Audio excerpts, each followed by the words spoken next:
See, most YouTubers will come on this platform and tell you about how books have changed their lives.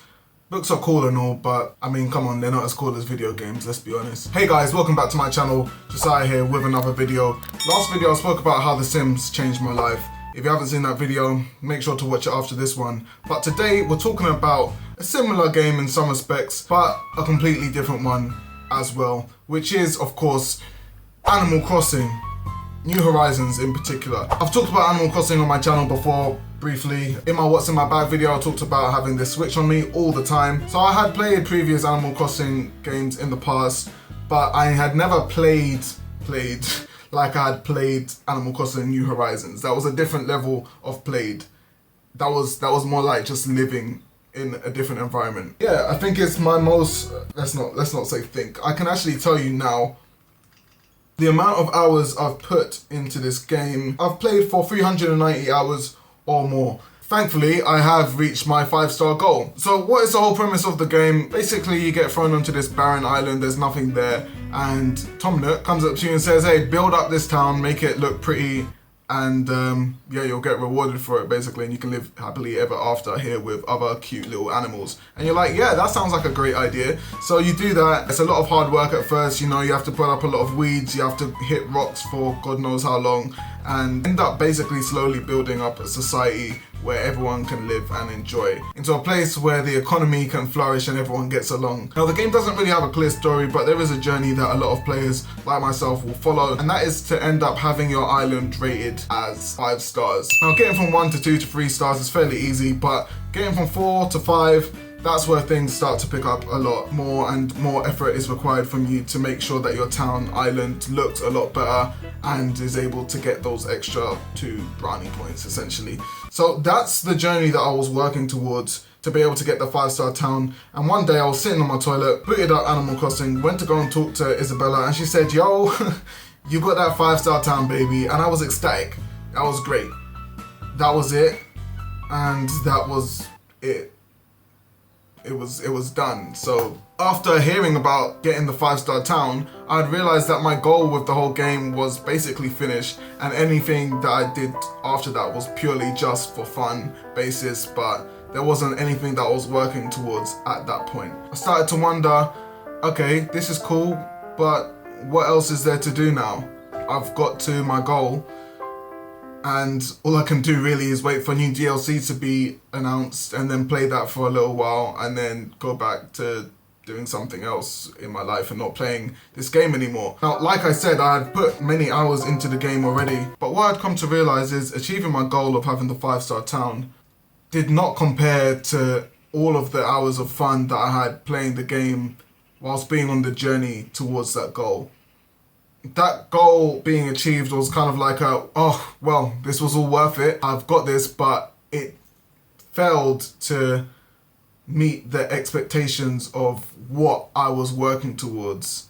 Having that goal as a North Star to guide me and motivate me to continue on this journey. The pulling up of weeds whilst I was doing it at the time didn't seem like it was the most fun thing to do. Hitting rocks, having to spend ages catching bugs and insects and all of that at the time didn't seem like, you know, the most fun thing to do. But in retrospect, it was. That was the fun of it, because I was actually working towards something. Other games have done well to illustrate this, but I think Animal Crossing does it better for a reason which I'll come on to in a second. One game that comes to my mind is Pokemon. Now, I love Pokemon. It's one of my favorite franchises, of course. But if I told you that you were gonna start the new Pokemon game with a full level 100 team, does that sound exciting to you? Of course not. Being able to choose a starter, raise your starter, grind XP, etc., beat the people that you need to beat to be able to end up being champion is the main selling point of the game, and that's why Game Freak haven't changed it up until now. Shout out Pokemon Legends Arceus. That's why they haven't changed it all this time, because it's a formula that just works. People like the journey and being able to reach that goal, and that's it. The only thing I'd say for Pokemon is that there is usually a meta to it that allows you to engage in the battle frontier, play online games with your friends, etc. With Animal Crossing, you buy new furniture, play DLC when it comes out, and visit your friends' islands. there's not much else you can do. And I think that's why I'm able to draw the comparison to real life. When we're working towards achieving particular goals, whether that be a job that you really want or even a relationship that you want to get into, I think when it comes to video games, a lot of us realize that the journey is somewhat important, but when it comes to real life, we don't recognize it as such. Things don't come as quick as we'd like them to happen a lot of the time.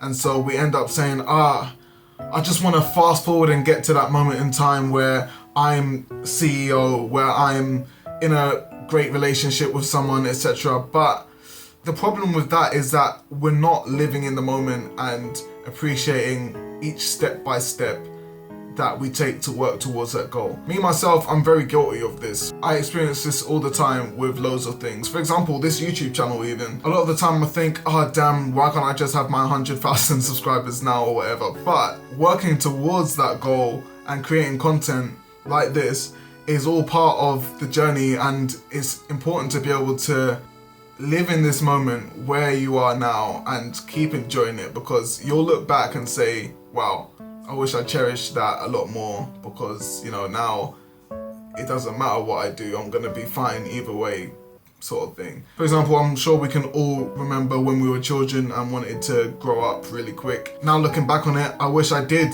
focus on being a child a lot more rather than wanting to grow up so quickly. As to say, I don't think I have grown up that much because I'm here talking about Pokemon and Animal Crossing, but hey ho.